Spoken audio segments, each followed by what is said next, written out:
Bonjour et bienvenue à tout le monde. Bienvenue au webinaire Meilleures pratiques d'affaires avec Power Pivot.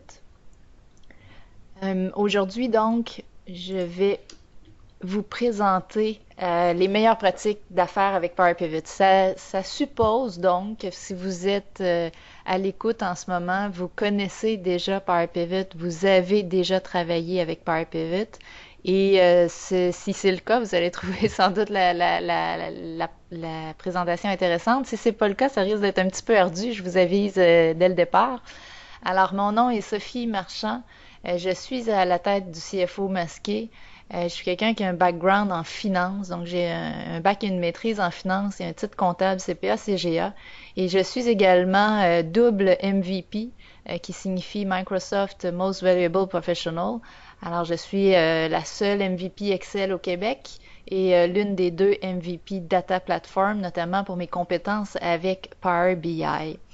Au CFO Masqué, nous sommes des experts en modélisation d'affaires. On a une vaste expérience en finance corporative et on travaille surtout avec Excel, avec les Power Tools, dont fait partie Power Pivot, et avec Power BI. Et on fait de la consultation, de la formation et du coaching. On fait aussi de la vente en ligne, donc on vend des outils et on vend de la formation que vous pouvez faire en ligne. Et personnellement, je suis également responsable du groupe d'usagers Montreal Modern Excel and Power BI. Donc, sachez que vous voyez des liens bleus à l'écran. Ce sont des liens cliquables dans la présentation PowerPoint que je vais mettre à votre disposition par la suite. Si vous voulez en savoir davantage sur ce groupe d'usagers, vous pourrez cliquer sur le lien. Notamment, on reçoit des conférenciers tout au long de l'année dans les bureaux de Microsoft à Montréal et qui parlent donc de sujets entourant Modern Excel, donc les versions récentes d'Excel et Power BI. Pour la présentation d'aujourd'hui, comme je vous disais d'entrée de jeu, on parle de meilleures pratiques d'affaires avec Power Pivot. Donc, ça suppose que vous utilisez déjà Power Pivot. Les meilleures pratiques d'affaires se concentrent surtout au niveau de la performance, je vous dirais, de Power Pivot.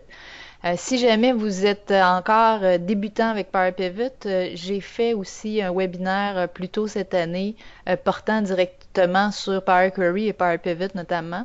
Et j'ai mis donc le lien à la droite ici de l'écran pour aller récupérer la présentation et l'enregistrement si jamais ça vous intéresse. Mais aujourd'hui, on va parler de Power Pivot en termes de prérequis techniques. On va placer aussi quelques concepts importants d'emblée. On va parler de compression de données et comment compresser les données, comment améliorer finalement la compression des données, soit par la réduction du nombre de lignes, réduction du nombre de colonnes, augmentation du nombre de colonnes, optimisation du poids d'une colonne. On va parler aussi de l'importance des tables. On va parler du langage DAX. On va parler de l'optimisation des requêtes sur le modèle de données. Je vais dire quelques mots sur Power Pivot 2010, qui est pas mon add-in préféré, je vous le dis tout de suite, si vous êtes un utilisateur de Power Pivot 2010. Et on va aussi parler d'outils disponibles pour optimiser vos modèles de données dans Power Pivot. En guise d'introduction, rappelons ce que permet de faire Power Pivot. Power Pivot et qui est attaché donc à votre Excel permet de loger des tables de données qui ont plus d'un million de lignes. Alors, si vous avez Excel 2000, peu importe, 2010, 13, 16, vous avez la possibilité dans Excel de loger un million de lignes. En fait, c'est 1 million 65 000 et quelque chose. Si vous avez déjà fait le test, vous savez que bien avant 1 million de lignes, ce n'est plus performant. Une des choses que fait Power Pivot, c'est vous permettre de loger des tables qui ont beaucoup plus qu'1 million de lignes et le faire de façon performante en autant qu'on respecte les meilleures pratiques d'affaires qu'on va voir aujourd'hui. Ça permet également de croiser différentes tables pour créer ce qu'on appelle un modèle de données. Vous pouvez concevoir le modèle de données comme un cube virtuel que l'usager se crée en mode libre service. Et vous pouvez aussi, avec Power Pivot, bonifier le modèle de données avec ce qu'on appelle des colonnes calculées et des mesures. Donc, si l'information n'est pas dans les tables et que vous devez la calculer, c'est possible de le faire avec Power Pivot. Et c'est possible également de créer des KPI, de créer des hiérarchies dans vos données et de créer des synonymes qui, eux, vont être utilisés si vous publiez vos modèles de données sur Power BI. Ils vont être utilisés notamment dans la fonctionnalité de Q&A où les gens vont pouvoir questionner vos données en langage naturel. Alors, grosso modo, c'est ce que permet de faire Power Pivot. Et Power Pivot, si vous avez Excel 2016, c'est intégré. Mais il y a plus ou moins d'options selon la version d'Excel 2016, donc selon le numéro de SKU de votre Excel 2016. En 2010 et 2013, c'est un add-in qu'il faut télécharger, donc vous avez le lien. Et sinon, vous pouvez aussi utiliser Power BI Desktop. Il faut savoir que Power BI Desktop, c'est une application dissociée d'Excel qui est équivalente à Power Query, Power Pivot, mais dans laquelle il y a également un engin de visualisation. Mais bref, si pour toutes sortes de raisons, vous ne pouvez pas utiliser Power Pivot dans Excel, vous pourriez utiliser Power BI Desktop. Au niveau des prérequis techniques, alors j'ai souvent des clients qui travaillent avec Power Pivot puis qui me disent ah mais j'ai des problèmes de performance et tout. Et la première chose que je regarde c'est la quincaillerie comme j'appelle. C'est quoi qui est utilisé en termes de hardware.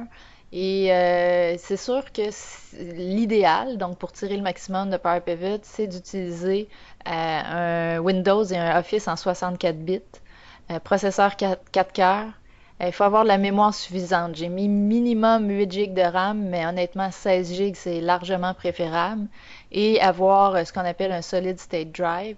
Et si vous avez tout ça, Power Pivot devrait être performant pour autant que vous l'utilisiez avec une volumétrie raisonnable et selon les meilleures pratiques d'affaires. Alors souvent, je vais voir des gens, ils sont en 32 bits, ils ont 4 GB de RAM, ils n'ont pas de solid state drive et effectivement, il y a des problèmes, mais il n'y a pas grand-chose qu'on peut faire dans ce temps-là. Donc, première chose à regarder, c'est la quincaillerie que vous utilisez pour faire rouler Power Pivot. Au niveau des limites, des spécifications, pardon, la taille des données qui peut être analysée par Power Pivot se limite, ça dépend en fait si vous avez la version 64 bits ou 32 bits. 64 bits, il n'y a pas de limite comme telle, c'est limité à la machine, donc à la mémoire virtuelle disponible. Sinon, en 32 bits, c'est limité à environ 2 gigs. Alors, sachez que depuis juin 2016, il y a un truc que vous pouvez aller télécharger, ça s'appelle le Large Address Aware Functionality. Si jamais vous êtes obligé d'utiliser Power Pivot en 32 bits, même chose pour Power Query, si vous êtes obligé d'utiliser en fait Excel en 32 bits, vous pouvez télécharger cette fonctionnalité et ça va vous permettre d'utiliser plus de mémoire. Ça va aller tirer, en fait, si vous avez un OS 64 bits, vous allez avoir le double de mémoire. Et si vous avez un OS de 32 bits, bien, vous allez avoir 50% plus de mémoire de cette façon-là. Alors, si vous utilisez un Excel 32 bits et notamment Power Query, Power Pivot, ça vaudrait la peine d'aller télécharger le tout. Alors, encore une fois, vous aurez accès à la présentation PowerPoint et vous pourrez cliquer sur les liens en bleu. Alors, au niveau des concepts importants, en fait, j'ai appelé ça la philosophie de base. Il faut se rappeler que Power Pivot, c'est un outil de BI en mode libre service. Des fois, je vois des clients qui commencer à travailler leur modèle de données puis créer des modèles de données gigantesques et avec une intention de créer un seul modèle que tout le monde va utiliser. C'est pas vraiment la philosophie derrière l'outil. Alors, si vous voulez vraiment créer un cube unique de données, ça devrait être fait plus avec des outils comme Analysis Services et non pas dans Power Pivot. Dans Power Pivot, ce qu'on veut surtout, c'est faire des modèles de données. En fait, le modèle de données optimal pour une analyse donnée. Et donc, chacune des analyses devrait avoir son modèle de données optimal. Évidemment, il y a plusieurs analyses qui parfois peuvent reposer sur le même modèle, mais vous comprenez ce que je veux dire. Il devrait y avoir plusieurs de ces modèles-là pour pas faire en sorte qu'on ait un trop gros modèle à maintenir et qu'on ait des problèmes de performance. Évidemment, si le modèle doit être partagé, alors on est en BI libre service, mais on est en BI personnel aussi. Donc, c'est l'usager qui, dans son fichier Excel, crée le modèle de données. Et donc, si d'autres veulent utiliser ce modèle-là, il va falloir le copier, ce qu'on veut surtout pas. Alors, il va falloir songer dans ce temps-là à avoir une solution davantage de BI qu'on appelle collaborative, donc avec Power BI par exemple, ou de BI carrément corporative avec Analysis Services. Donc, sachez que c'est une solution évolutive. Commencer un modèle de données dans Power Pivot, c'est bien, surtout pour prototyper notamment. Mais quand on veut travailler en équipe, partager le modèle, on est mieux de penser à Power BI où on va pouvoir publier le modèle de données et les autres usagers dans l'entreprise vont pouvoir s'y lier pour faire leurs analyses. Aussi, au moment où on se parle, Power Pivot, c'est pas une solution de base de données comme les Access, par exemple. Ça fonctionne en mode refresh all. Donc, si vous avez des besoins de conserver des tables, l'historique de certaines tables et simplement rajouter des tables par-dessus, c'est malheureusement pas comme ça que ça fonctionne en ce moment. Donc, dès que vous cliquez sur rafraîchir, ça rafraîchit l'ensemble de vos tables et ça ne conserve donc pas l'historique. Ça pointait sur un fichier dans lequel vous avez changé les tables, ça va aller chercher les nouvelles tables carrément. Et par contre, dans Power BI Desktop, on a vu apparaître le mois dernier des options, par exemple par requête, donc l'équivalent de Power Query. On a vu des options Enable Load puis Include in Report Refresh. On peut cocher ou décocher ces options-là. Donc, ça permet de dire à certaines requêtes de ne pas se rafraîchir notamment. Et on est en droit de penser que ça va s'en venir aussi dans Power Pivot. Donc, pour le moment, c'est pas comme ça que ça fonctionne. Donc, il faut le savoir. Si vous utilisez présentement Access, puis votre intention, c'est d'aller vers Power Pivot, puis qu'il y a une notion de conserver des historiques intacts, faut savoir comment l'utiliser correctement parce que c'est pas une base de données comme telle. C'est plutôt, comme je vous disais, un mode de fonctionnement refresh all. Et un autre concept important, c'est de bien comprendre les messages que vous envoie Power Pivot. Alors, il y a différents messages. Par exemple, quand Power Pivot mentionne retrieving data, ça signifie qu'il est en train de traiter les données. Donc, on parle ici de l'importation depuis la source dans le modèle de données. Donc, on est en train finalement de se connecter aux données dans la source puis les importer dans le modèle de données.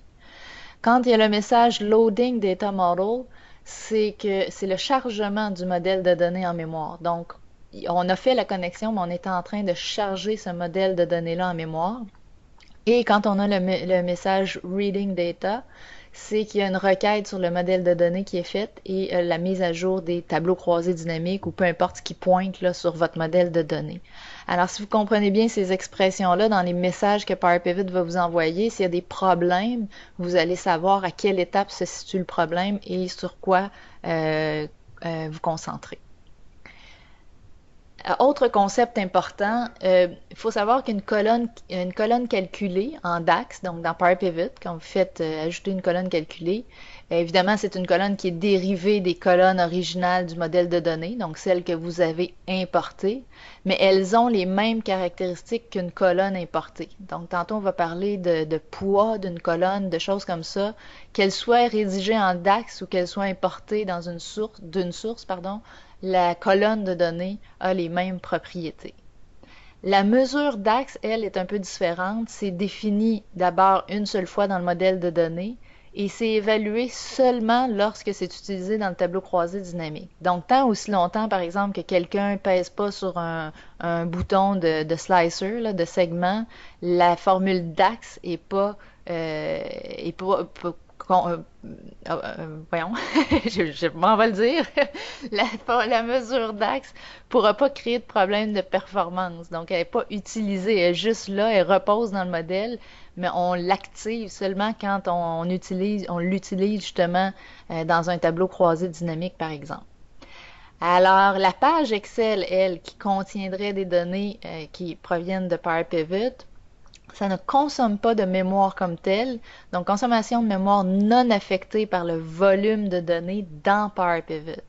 OK? Donc la page Excel comme telle, quand il y a des données, quand on a fait par exemple un tableau croisé dynamique dedans, à partir du modèle de données Power Pivot, Il faut savoir que la consommation de mémoire est non affectée par le volume de données qui est dans Power Pivot.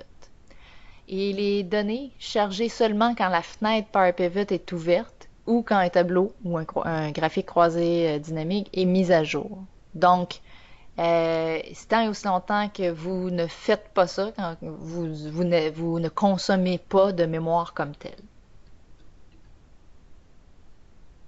Au niveau maintenant de la compression des données, il y a deux sortes de compression, deux termes qui sont utilisés, le harsh encoding puis le value encoding.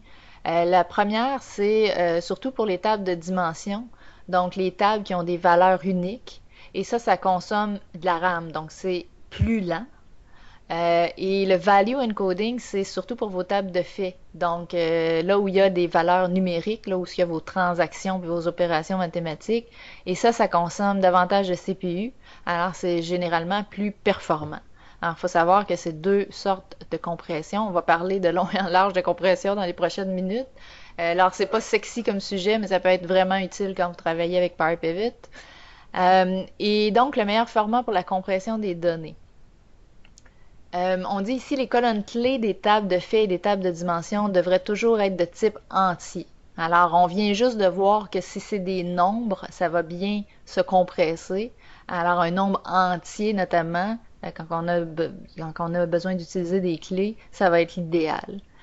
Au besoin, donc, si c'est pas présent dans vos données sources, vous pourriez utiliser Power Query pour remplacer du texte, si vos clés c'est du texte, par des chiffres entiers.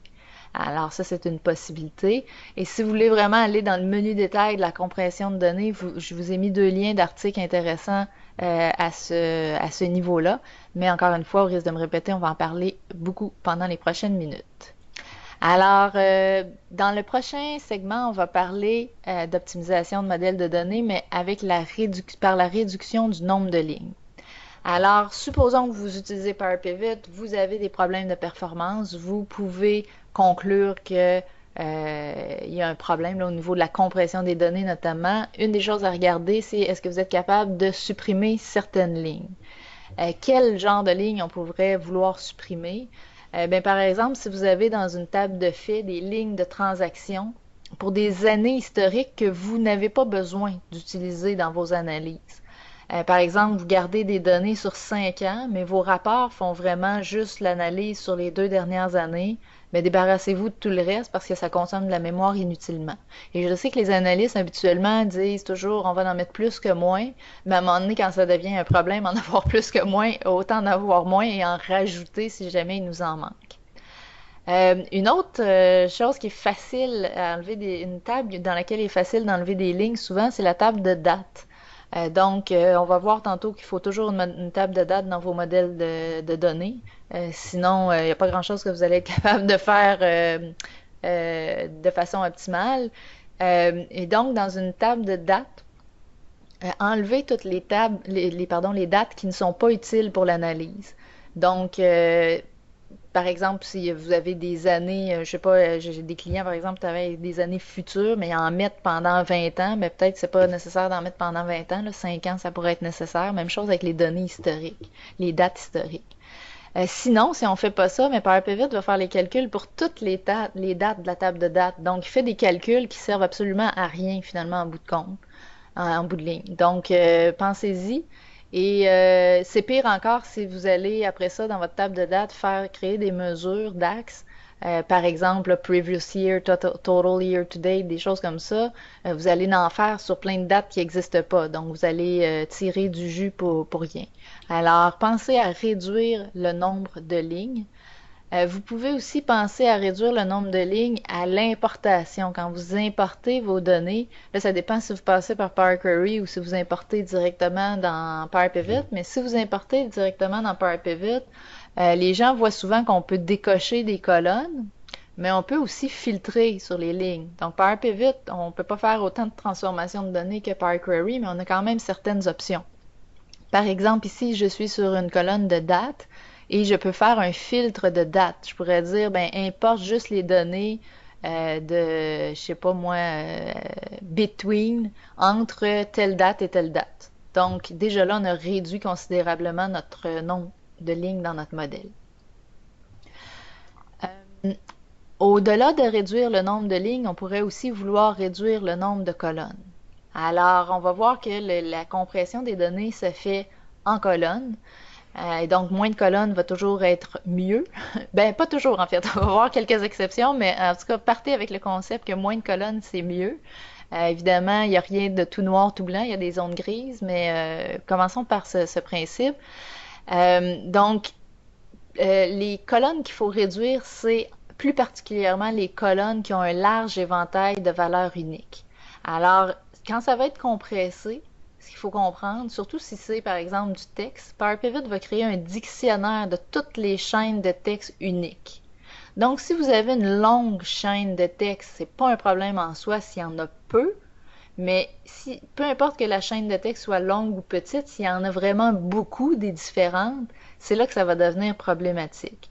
Je parle de texte parce que le texte, c'est pire que les nombres. On l'a vu tantôt, c'est pas le même genre de compression.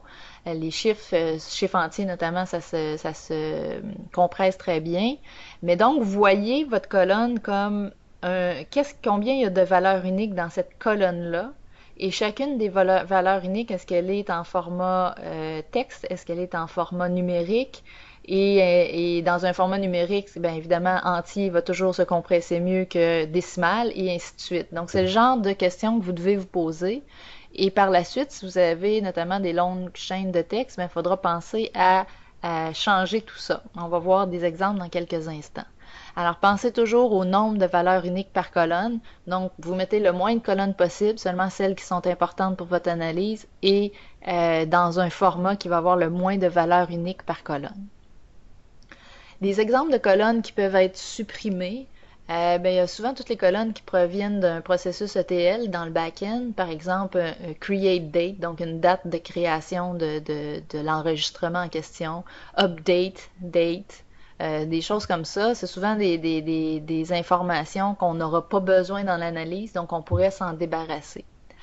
Il y a aussi toutes les clés primaires d'une table de faits, donc ça, qui est utilisé pour identifier des lignes dans la table de faits, mais qui sont pas utilisées pour faire des liens avec d'autres tables, ni pour fin d'analyse. Donc on pourrait penser par exemple à un numéro de facture. Ben, il y a certains clients qui veulent aller analyser jusqu'au degré du numéro de facture, mais si c'est pas le cas, ben on pourrait se débarrasser d'une colonne comme celle-là par exemple. On pourrait aussi supprimer les colonnes géographiques et ne faire qu'une colonne qu'on pourrait identifier comme ID géographie, puis on fusionne donc tous ces champs-là dans la même colonne. Ça pourrait être un exemple aussi de colonne à supprimer. Mais on va voir tantôt, il faut faire attention aussi avec ce type d'opération. Donc, quand vous avez des problèmes de performance, commencez par ces choses-là et vous verrez par la suite ce qui fait du sens, ou non, ce qui a de l'impact ou non sur vos problèmes de performance notamment. Il y a toutes les colonnes aussi d'une table de faits qui peuvent être déplacées dans des tables de dimensions. En fait, c'est ce qu'on appelle la normalisation et c'est à la base de Power Pivot. Quand vous faites un schéma en étoile, c'est ce que vous faites. Vous gardez dans la table de faits que les colonnes nécessaires. Et dans cette table de faits, il va y avoir des valeurs, donc des ventes, par exemple, des quantités, des trucs comme ça. Donc ça, c'est souvent des chiffres et ça se compresse très bien. Et pour toutes les autres colonnes, par exemple, j'ai fait une vente, mais à quel client, de quel produit, etc. Ça devrait être seulement des ID, donc un ID de client, un ID de produit, etc. Donc ce serait, il va y avoir plus de colonnes, puis ça c'est une table qui a vraiment beaucoup de lignes, mais ce n'est que du numérique, donc ça se compresse bien. Et quand vous voulez mettre après ça le nom du produit, c'est qui le fournisseur du produit, etc., ça devrait être mis à l'extérieur dans une table de dimension. Et c'est là que vous allez faire votre lien, par exemple, entre la table de FIP et la table de dimension sur, par exemple, le numéro de produit. Donc, possible de le faire de cette façon-là. Regardez dans votre table de faits tout ce qui pourrait être déplacé dans des tables de dimension. Et dans les tables de dimension, on le sait qu'il n'y a jamais de doublon. Donc, ça risque en tout cas d'être pas mal plus performant, dépendamment encore une fois du nombre de lignes. Il ne faut pas aller trop loin non plus dans la normalisation parce que quand on fait une relation entre une table de FIP et une table de dimension, ça aussi, ça consomme de la mémoire. Donc, il faut y aller, faut aller rejoindre un juste milieu. Et on peut aussi penser à toutes les colonnes numériques qui pourraient être regroupées en deux colonnes. Donc, deux colonnes qui seraient la colonne de valeur, la colonne d'étiquette. Je vous montre ce que je veux dire. Ça ici, ça provient d'un site web, euh, le site web de, voyons, j'oublie son nom, Rob Colley. Euh, Qu'est-ce qu'il nous montre ici, c'est effectivement, bon, vous voyez peut-être pas le détail, c'est pas important, mais vous avez 11 colonnes et 700 1000 lignes. Et dans les 11 colonnes, ce sont tous des valeurs, donc des types de valeurs différentes. Ce que dans cet article de blog-là en question où j'ai pris les images, ce qu'on disait, c'est qu'on devrait unpivoter. Donc, je sais pas le bon mot en français. Si vous regardez dans votre Power Query, ils ont traduit unpivoter par supprimer les colonnes du tableau croisé dynamique. Ce que je juge être une expression assez difficile à comprendre. Donc, on va employer le mot unpivoter pour aujourd'hui. Si on unpivote ces colonnes-là, on va se retrouver dans le fond avec un type de données et une valeur pour ce type de données-là. Ça risque d'être beaucoup plus performant. Mais encore là, il y a des zones grises. Donc, en général, quand vous avez ce scénario-là, ça va être beaucoup plus performant parce que vous avez alors une colonne seulement de valeurs numériques et une colonne de texte, mais où il y a très peu. En fait, ici, il va y avoir 11, il y a 11 colonnes, donc 11 textes différents, 11 expressions différentes dans votre dictionnaire de valeurs uniques.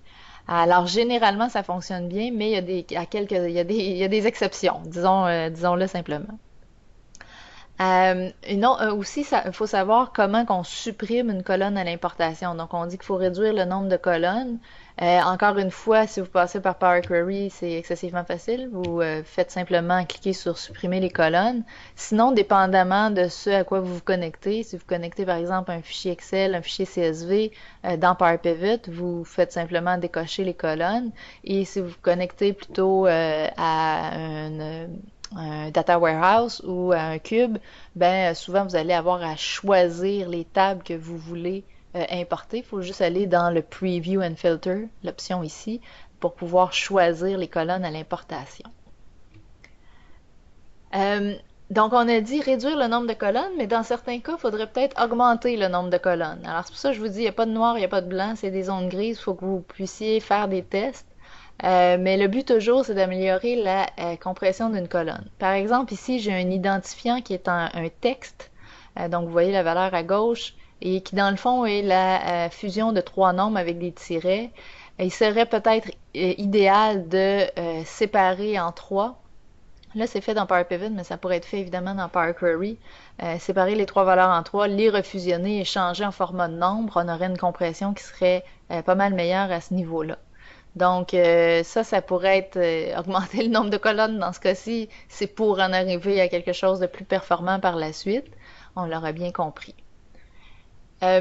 D'autres exemples de colonnes qui mériteraient d'être fragmentées, c'est par exemple séparer une colonne qui comprend des montants qui ont des dollars et des cents. Donc, répartir les dollars et les cents en deux colonnes. Et ensuite, on pourrait les regrouper avec une mesure d'axe.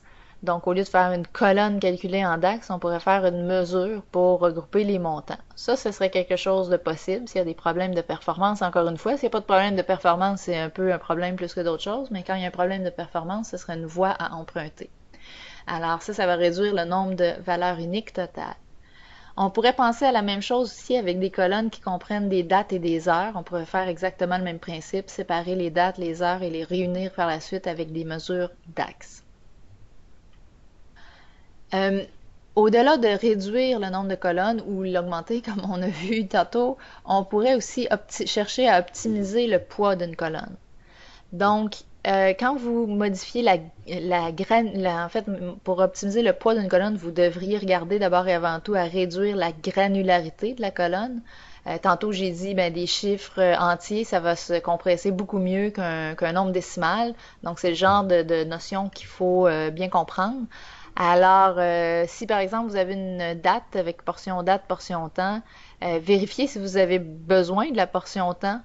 Et si vous avez besoin de la portion temps, est-ce que vous en avez besoin en heures, en minutes, en secondes, en millisecondes? Est-ce que c'est vraiment utile? Et débarrassez-vous finalement de tout ce qui ne serait pas utile en termes de granularité. Alors, puis comme je disais, évidemment, le nombre décimal, si vous avez besoin de juste 2 décimales, ben traînez pas 5 décimales, ça va être consommé de la mémoire pour rien.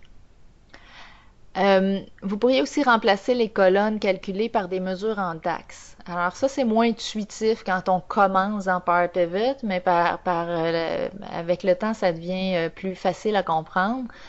Par exemple, si vous avez une table qui a le prix unitaire puis qui a les quantités, mais qui n'a pas les ventes. Alors, le réflexe, c'est d'aller créer une colonne calculée, multiplier le prix unitaire par les quantités. Mais rappelez-vous qu'une colonne, pardon, calculée, ça a les mêmes propriétés qu'une colonne importée. Donc, ça va consommer autant de mémoire. Alors, si vous n'avez pas besoin de cette colonne-là, vous pourriez tout simplement aller vous faire une mesure d'axe avec une fonction d'agrégation comme le SUMX, par exemple. Et ça va vous permettre donc d'avoir vos ventes sans ajouter une colonne calculée. Alors encore là, c'est une façon d'optimiser le poids. Ben, en fait, ça n'optimise pas le poids de la colonne, ça enlève la nécessité de créer cette colonne-là. Alors, les mesures, au risque de me répéter, sont calculées seulement au moment d'une requête, quand il y a un usager qui consomme la mesure, par exemple, dans un tableau croisé dynamique. Alors, c'est meilleur d'un point de vue de consommation de ressources. Par contre, ça peut entraîner des délais. Tu sais, quand on a beaucoup de mesures d'axe, puis on a un tableau croisé dynamique complexe, par exemple, je vais vous en parler un peu plus tard, avec beaucoup de slicers notamment, ben, ça peut entraîner des délais quand l'usager pèse, par exemple, sur un bouton d'un slicer. Donc, il faut savoir ce qu'on préfère, problème de performance, ou l'usager attend un peu après la mise à jour de ses données. Et si l'usager attend un peu après ses données quand il pèse sur un bouton, ça peut être à cause en fait, c'est assurément à cause de la complexité du tableau et du DAX. Mais des fois, regardez aussi comment le DAX est écrit. Il y a des façons d'écrire les mesures qui sont plus efficaces. Donc, ça peut être simplement ça aussi, la façon dont la mesure DAX a été rédigée. Euh, donc, un filtre aussi, un segment, notamment ce que j'ai appelé un slicer plutôt, ça peut affecter plusieurs tables et donc plusieurs mesures à la fois. Alors, vous comprenez que si on fait ça puis c'est calculé sur le champ, ben là, ça va augmenter d'autant le temps de traitement. Alors, on va revenir avec notamment les slicers plus tard. C'est important de comprendre comment ça se comporte. Donc, ce que vous pouvez faire, je l'ai dit, remplacer les colonnes calculées par des mesures d'axe. Donc, je me répète, là, les colonnes calculées sont recalculées au rafraîchissement de la source. Donc, ça prend plus de temps à l'ouverture, mais les mesures sont calculées juste au moment d'une requête. Néanmoins, on recommande de remplacer les colonnes calculées par des mesures de façon générale. Donc, si on regarde les meilleures pratiques d'affaires, c'est ce qu'on nous demande de faire, même si on ne veut pas déplaire à l'usager, là. Au total, là, si on agit comme ça, on risque d'avoir quelque chose de beaucoup plus performant en bout de ligne, de toute façon. Alors, il faut savoir aussi que dans votre tableau croisé dynamique, chaque cellule du tableau croisé dynamique est calculée indépendamment. On n'y pense pas toujours, là. Donc, évidemment, plus vous ajoutez des détails dans votre tableau croisé dynamique, plus vous compliquez les choses. Alors, encore là, vous vous demanderez si tout ce que vous faites dans votre tableau croisé dynamique est nécessaire. Alors, sinon, ça impacte directement, ça a un impact directement sur la performance. Sachez aussi, des fois, j'ai vu des gens présenter dans un tableau croisé dynamique l'ensemble de la table ou à peu près l'ensemble de la table qui est dans Power Pivot. Il y a des façons avec le DAX d'écrire une formule DAX donc, qui ramène un tableau de données. Vous pouvez voir sur le lien ici, un lien externe, là, une façon d'utiliser ce code DAX-là pour ressortir une table de données au complet. Parlons justement des tables dans Power Pivot. L'importance en fait des tables, je vous l'ai mentionné rapidement tantôt. Dans votre modèle de données, il devrait toujours y avoir une table de date, à moins que vos données ne fassent aucune mention à aucune date, là. Mais du moment qu'on parle de date, il devrait toujours avoir une table de dimension date, donc séparée de votre table de fait. Et il faut toujours s'assurer que notre table de date contient les plages de données de date en continu. Donc, il n'y a pas de saut entre deux dates. Même si pour une raison quelconque, vous regardez des dates, puis c'est juste les jours ouvrables dans vos données, c'est pas grave, la table de date, elle doit contenir toutes les plages de dates en continu. Et dans cette table de dates-là, ça devrait toujours être une granularité de jours. Donc, vous pouvez mettre après ça des colonnes mois, année, semaine, etc. Mais la première colonne de la table, ça devrait toujours être sous granularité pardon, de jours. Et après ça, vous allez faire évidemment une relation à votre table de faits, votre table de dimension de date. Et sachez que dans Power Pivot, vous avez une option qui vous permet d'indiquer cette table-là comme une table de date. Alors, si vous le faites, ça l'aide aussi quand vous allez écrire vos mesures d'actes, qui vont être plus performantes. Et vous pouvez aussi désigner la colonne date de votre table de date comme étant le format date. Donc, j'ai pas dit date assez souvent aujourd'hui, je l'aurais jamais assez dit. Quand vous faites ça dans Power Pivot, donc vous vous assurez encore une fois de faire des mesures d'axe, notamment temporelles, qui vont être plus performantes. Et quand vous allez utiliser les dates dans notamment votre tableau croisé dynamique, par exemple, supposons que vous l'utilisez comme slicer, ben, vous devriez aller chercher la date dans la table de dimension et pas dans la table de fait. Et la même chose dans vos fonctions. Quand dans la fonction d'axe, on fait référence à une date, vous devriez toujours aller chercher celle de la table de dimension et non pas celle de la table de fait. Ça, c'est très important également.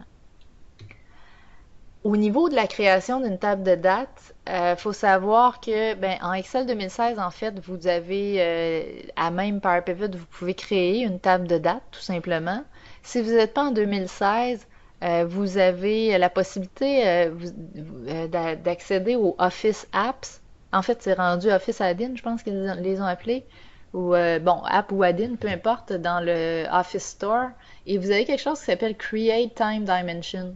Et ça vous permet de spécifier une date de début, une date de fin, quelle langue et quelle journée la semaine commence. Et ça va générer dans une feuille Excel une table de date complète. Alors, si vous n'avez pas de table de date dans votre modèle, si vous n'avez pas Power Pivot avec Excel 2016, vous pouvez créer ça en 2 temps, 3 mouvements avec cette application Create Time Dimension. J'en ai fait un article de blog déjà dans le passé sur le site si ça vous intéresse. Et l'option dont je vous parlais dans Power Pivot, par exemple ici c'est ma table de date, c'est l'option Mark as Date Table. Donc, je précise à mon modèle de données que ceci est ma table de date. Évidemment, sinon, il y a d'autres façons de construire des tables de date. Vous pouvez carrément les construire dans Excel avec des formules, qui est un peu plus long, dans Power Query avec des fonctions du code M et dans Power Pivot directement. Mais évidemment, pourquoi faire ça quand on a 2 options très rapides, soit le Office App ou soit en 2016 l'option interne à Power Pivot. Ensuite, au niveau des tables, l'importance des tables, surtout pour l'analyse, il est intéressant de créer des hiérarchies qui va vous permettre ensuite de créer un tableau croisé dynamique ou un graphique dans Excel et de forer dedans. Donc, généralement, par défaut, de toute façon, dans les versions récentes, ça crée des hiérarchies de dates, notamment. Donc, vous n'aurez pas besoin de les recréer. Alors, ça va être assez performant. Mais vous pourriez aussi vous en recréer vous-même. Là, j'ai juste mis un exemple. Il y a des hiérarchies qu'on pourrait vouloir faire. Regardez, par exemple, nos ventes par région. Puis on clique dans une région, les voir par magasin. On clique par magasin, les voir par département. Bref, les hiérarchies peuvent être intéressantes dans Power Pivot.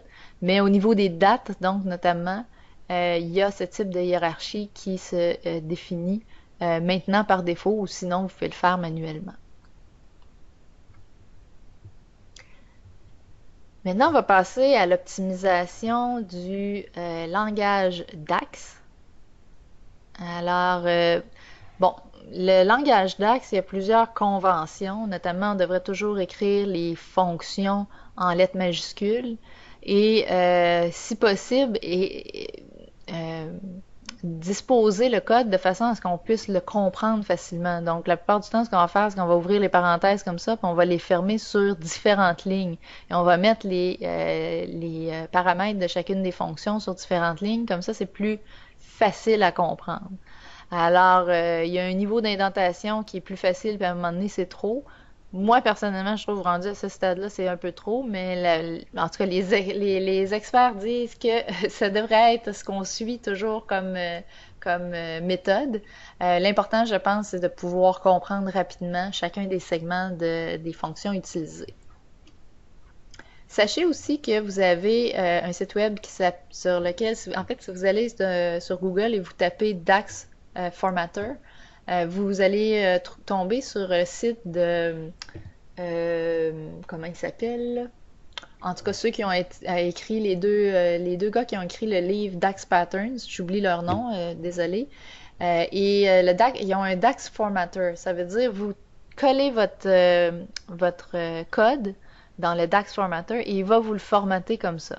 Donc, eux, ce sont vraiment probablement les deux personnes qui maîtrisent le mieux DAX dans tout le monde entier. Les deux personnes qui ont écrit le livre, donc je le rappelle, DAX Patterns, et dont j'oublie malheureusement le nom. Et c'est la façon donc qu'ils vous proposent de rédiger le code. Alors, vous pourrez y aller avec vos codes, voir qu'est-ce que ça donne. Vous faites simplement le copier dans la fenêtre et ça vous retourne la façon de l'écrire. Euh, Évidemment, au niveau du langage DAX, c'est comme dans n'importe quel langage de programmation. On vous suggère de séparer un long code en plusieurs blocs pour plusieurs raisons. C'est plus facile à lire, c'est plus facile à débugger et c'est plus facile aussi quand on veut réutiliser certains blocs dans d'autres calculs. On devrait aussi utiliser des noms similaires pour des calculs similaires. En fait, même moi, j'en suis venue pour que ce soit comme c'est classé quand on regarde notre tableau croisé dynamique, quand on rouvre les champs, le panneau avec les champs, ils sont classés en ordre alphabétique. Souvent, j'ai tendance à même les écrire avec les mêmes lettres au début pour qu'ils s'alignent. Mais bref, on devrait avoir un même principe qui se tient. Par exemple, sum of revenue, count of revenue, revenue year over year avec le pourcentage, revenue to target. Il faut avoir un langage commun. Alors, assurez-vous que l'usager va être capable de comprendre ce dont il est question simplement en lisant la mesure.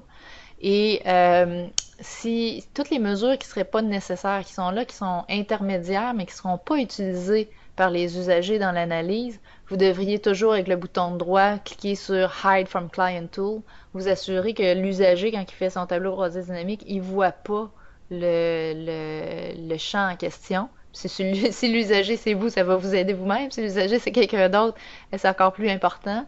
Mais qui voit seulement les mesures qu'il comprend et qu'il peut utiliser comme dans ses analyses. Assurez-vous aussi d'avoir toujours les bons formats parce qu'évidemment, si vous n'avez pas les bons formats, ben, dans votre analyse, vous ne pourrez pas les formater. Il faut vraiment que ce soit bien formaté dans le Power Pivot. Au niveau de l'optimisation des requêtes sur le modèle de données, euh, il y a un point important au niveau de l'usage des segments ou ce qu'on appelle aussi les slicers. Il faut comprendre, Power Pivot ou pas, qu'un segment, quand c'est utilisé, ça envoie toujours deux requêtes. Une requête envers lui-même, donc le segment en question doit savoir si dans son propre segment, il doit ajouter, supprimer ou modifier des boutons. Donc, par exemple, si mon segment, c'est les produits, puis j'ai produit 1, 2, 3, là,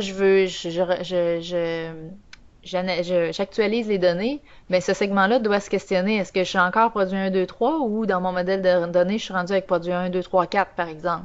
Donc, il envoie une requête envers lui-même pour savoir si dans son propre petit carré, il doit ajouter des boutons. Mais il envoie aussi une requête en fonction des autres segments. Ça, c'est ce qu'on appelle le cross-slicer filtering. Donc, si par exemple, j'ai mon slicer avec mes produits, en fait, on va dire catégorie de produits, catégorie A, B, C, et puis que je clique sur catégorie A, ben dans le slicer, peut-être où il y a les produits, ben ça va highlighter seulement les produits de la catégorie A. Donc ça, c'est deux requêtes que le slicer envoie. Une envers lui-même. Évidemment, quand je clique sur un bouton, par exemple catégorie A, ça s'en va sur le modèle de données interrogé. OK, je vais aller chercher juste qu'est-ce qui est catégorie A. Donc ça, c'est une requête comme telle. Et est-ce que, comme je disais, je dois ajouter, supprimer, modifier des boutons. Et je dois donc ensuite envoyer une requête en fonction des autres segments. Alors pensez-y bien, là, quand vous comprenez le principe, vous allez voir que vous allez modérer vos transports sur l'utilisation des segments. Donc, il faut savoir qu'Excel essaie de faire correspondre toutes les valeurs du deuxième segment au premier et n'affiche que les résultats correspondants. Et ça demande beaucoup de travail. Et Excel fait ça pour tous les changements à chaque modification.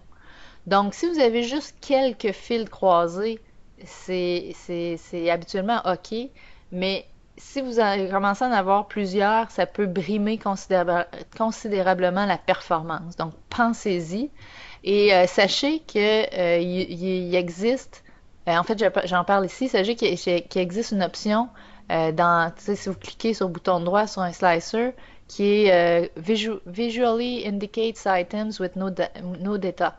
Si vous enlevez si vous décochez cette case-là, au moins vous allez enlever la deuxième requête, l'option de cross-filtering que j'ai dit tantôt, vous allez l'enlever, donc vous risquez d'améliorer pas mal la performance. Toujours au niveau des segments, euh, chaque fois que vous ajoutez un segment, donc, vous faites en sorte que les requêtes générées par les autres segments deviennent plus complexes. Pas juste ce segment-là, mais les autres segments aussi. Donc, juste retirer un segment peut permettre aux autres segments d'être plus performants. Retenez toujours ça. Retenez l'option que je viens de vous dire, le Visually indicates items with no data. Vous pouvez le décocher. Remplacez les segments par des fils de rapport traditionnels au besoin. Je sais que ça, c'est pas le fun, parce qu'on aime ça, les slicers. Mais de toute façon, des fois, j'ai des clients qui utilisent les slicers, puis ça en est quasiment ridicule. Il y a 100, 200, 300 items dans le slicer. C'est pas le bon outil. Évidemment, à cette heure, on peut faire des recherches dans les boutons de slicer, donc c'est amélioré pour ça. Mais des fois, peut-être que juste mettre un filtre de tableau croisé dynamique, ce serait suffisant. Donc, pensez-y aussi. Euh, Regardez aussi la performance de vos mesures d'axe. Donc, de façon combinée avec les slicers, si vos mesures d'axe sont pas trop performantes, pas écrites de la bonne façon, ça peut être très complexe. Utilisez toujours le segment, ça je l'ai dit tantôt, sur la table de dimension plutôt que la table de fait. Donc, par exemple, si vous avez un segment de date, prenez celui de la table de dimension, pas celui de la table de fait. Parce que sinon, c'est sûr et certain que vous allez entraîner des problèmes de performance. Alors, pensez à ça également. Maintenant, j'ai dit que j'allais parler quelques mots rapidement sur Power Pivot 2010. Il faut se rappeler qu'en Power Pivot 2010, Power Query est apparu après Power Pivot. Donc, non seulement c'est deux add-ins séparés, Power Pivot puis Power Query, mais comme Power Query est apparu après, il y a pas ça s'était pas bien développé pour qu'on puisse envoyer le résultat d'une requête Power Query dans Power Pivot. Donc, il n'y a pas de fonctionnalité comme telle pour charger les requêtes de Power Query dans Power Pivot. Il faut le faire manuellement. Donc, il faut aller dans Power Pivot, dans Design, dans les connexions existantes, choisir la source, puis ensuite, on peut changer le nom de la table au besoin, là. Donc, la source, on va aller choisir le Power Query. Et par contre, si on ajoute des colonnes, par exemple, à la requête Power Query, on va avoir un message d'erreur. Donc, ça veut dire blablabla was modified in Power Query after the connection was added. Donc, il va falloir remettre la connexion à nouveau. Alors, retourner dans Excel, remettre le chemin de la connexion Power Query, puis revenir dans Power Pivot, le coller au bon endroit. Alors, ça, c'est une des raisons pour laquelle je vous ai dit d'emblée que Power Pivot en 2010, c'est pas super intéressant. C'est une des raisons. Puis aussi, je vous en ai parlé dans le webinaire sur Power Query.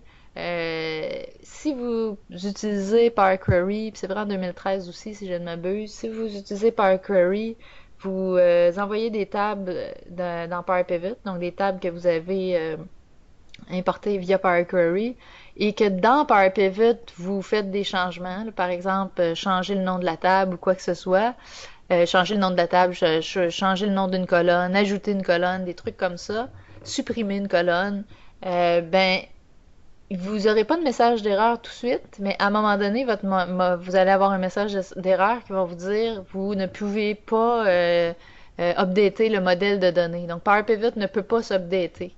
Et quand ça arrive, ben c'est fini. Il faut que vous supprimiez la table en question. Et ça veut dire supprimer toutes les mesures et les colonnes calculées que vous aviez fait et la relation de cette table-là avec les autres tables de votre modèle de données. Alors, avec 2010-2013, moi, j'avais pris l'habitude dans Power Pivot de me créer une table vide que j'amenais dans mon modèle. Là, je l'ai appelée table vide, mais évidemment, vous auriez pu l'appeler, mettons, calcul ou mesure. Et dans cette table vide-là, je créais toutes mes mesures. En fait, si j'ai à travailler avec 2010-2013, c'est ce que je fais aussi encore. Donc, je crée toutes les mesures de sorte que si jamais j'oublie et je fais ce genre d'erreur-là, je vais pouvoir par la suite supprimer la table qui est importée de Power Query sans bousiller toutes les mesures que j'ai créées. Et voilà. Donc, ça peut être quelque chose à penser avant de bousiller votre modèle de données sans le vouloir. Euh, Au niveau de l'optimisation de votre modèle de données, toujours, sachez qu'il existe différents outils qui sont disponibles pour vous aider donc à améliorer la performance de votre modèle de données. Donc, supposons que vous avez des problèmes de performance, vous êtes passé à travers toutes les étapes qu'on vient de voir, sachant qu'il n'y en a pas une qui est la solution miracle, mais vous faites un peu d'essai à travers tout ça. Il vous reste encore des problèmes de performance. Si vous allez sur Google, encore une fois, tapez Workbook Size Optimizer, ben, disons Power Pivot Workbook Size Optimizer, vous allez trouver un outil qui vous permet d'inspecter vos modèles de données. Et ça l'évalue carrément si votre modèle peut occuper moins d'espace et améliorer la compression. Alors, ça, c'est intéressant. Vous avez aussi, bon, fichier chez moi.ini, je vais passer, mais vous avez aussi une macro rédigée par Casper Dejonge qui travaille chez Microsoft. Lui, il a rédigé cette macro-là qui est assez intéressante. Ça permet d'analyser le modèle de données et de préciser comment chaque élément du modèle de données consomme de mémoire. Donc, ça ne vous dira pas si vous pouvez améliorer la consommation de mémoire, mais ça va vous dire exactement quoi consomme combien. Alors, vous allez pouvoir voir ce qui consomme beaucoup de mémoire et agir en conséquence le cas échéant. Alors, encore une fois, si vous allez sur Google, tapez Casper Dejonge, vous allez tomber sur son site web assurément et trouver la macro en question. Alors, voilà, je jette un coup d'œil à l'instant. Je vois pas de questions pour le moment, par quelqu'un qui n'a pas pu se connecter au début, je suis désolée. Je vois pas de questions pour le moment sur Power Pivot. S'il y en a, je vous invite à les écrire dans la zone de chat. Moi, en terminant, ce que je veux vous dire, alors évidemment, aujourd'hui, on a parlé de meilleures pratiques avec Power Pivot. Je vous disais, c'est pas un sujet super sexy, mais ô combien important. Si vous travaillez avec Power Pivot et vous avez eu des problèmes de performance, vous savez à quel point ça peut être difficile. Donc, j'espère que la présentation d'aujourd'hui vous a apporté des informations intéressantes, des façons d'aller regarder ou d'aller retravailler vos modèles de données. Sachez que si vous en êtes encore à apprendre ces outils-là, mais pas nécessairement au niveau encore d'améliorer la performance, mais juste d'améliorer l'utilisation, point, on offre une formation qui s'appelle Excel Power Tools. En fait, c'est beaucoup plus long que Excel Power Tools. C'est Excel Power Tools, Power Query, Power Pivot, Power View et Power Map. C'est le titre officiel.